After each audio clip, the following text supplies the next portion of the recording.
I wish you a Merry Christmas. I wish you a Merry Christmas. I wish you a Merry Christmas and a Happy New Year.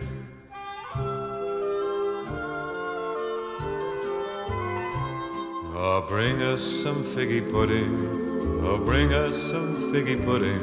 Oh, bring us some figgy pudding and bring it out here.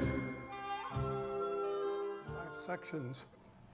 First of all is, why is there a resident gift fund? Who is eligible for the resident gift fund? How do we distribute the money on the gift fund? I've got a section on statistics, and I have another section on the thanks we get from the employees and some information about the day that we give out the gifts. When you moved in here, you were given a handbook, and on page 58 of the handbook, it says that you are not allowed to tip employees. And the reason for that is that they don't want anybody to be getting better service because of their tipping or the amount they tip. So that's why there is no tipping. So one of the early resident councils said, what can we do for the employees to show our appreciation? So they came up with this idea of having a resident gift fund.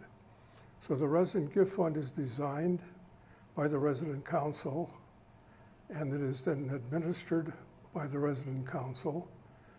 The management for the Heritage has nothing to do with the resident gift fund.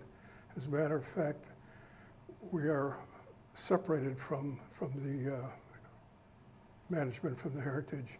And the reason for that being is that if the Heritage was involved with this gift fund, the gift that we give would be considered wages, and the gift would then be income taxed. So the gift that the money that we collect, that money goes to the employees without any deduction for for income tax or any other kind of federal deductions. So the people that are on the roll as of November the 15th that worked hours this year, that's who was paid and how much they are paid. Now, there are people who are not hourly employees here. These are contracted people. So the fitness instructors, they're contracted. They are not hourly employees here, so they're not eligible. People in the clinic are not eligible.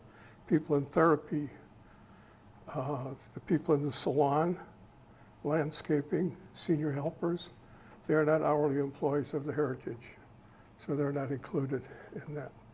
And the people that are paid on the basis of the hours they work. They're also paid on the longevity, how long they've worked here. Employees who have worked here 5 years or more, but less than 10, are given $100. People who have worked here more than 10 years are given $200.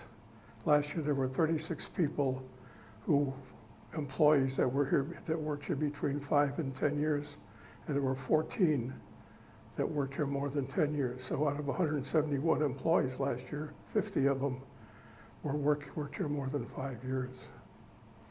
All right, after that money is taken out for the longevity, the balance of that money then is divided by the total hours that the eligible employees worked here this year up to November 15th.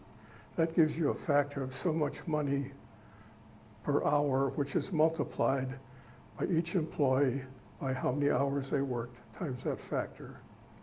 Last year, the average check that was given out was $1,070. All the hours are at the same rate. Doesn't make a difference whether you're the head chef or whether you're a janitor. The number of hours, each one gets multiplied by the hours by the same factor. And then of course you have to remember that a great many of these people that are also eligible are all the people in Summerfield. Dalen Jordan runs the Summerfield, he's salaried, but everybody else in Summerfield is an hourly employee. So there are a lot of people that you never see, so all the nurses are eligible also. This is last year's statistics for the Resident Gift Fund. What we have done horizontally, we've broken into cells. In other words, who gave money between $5 and $499? who gave money between 599. So each of those cells indicate, we broke that out to determine how much, and that's the average. The average amount that was given was $883. The median is that dividing line where half of the people gave that amount or more or less, or that amount and more, $600. The mode is the amount that the check that was, more checks were written for $1,000 than any other check. So the range of donations were from $5 to $5,000. The count were 216 residences gave money, and the total was 190,775.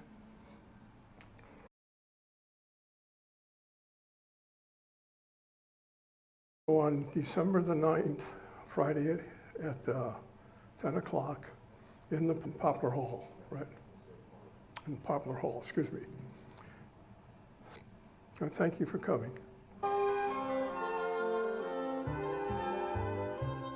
I wish you a Merry Christmas. I wish you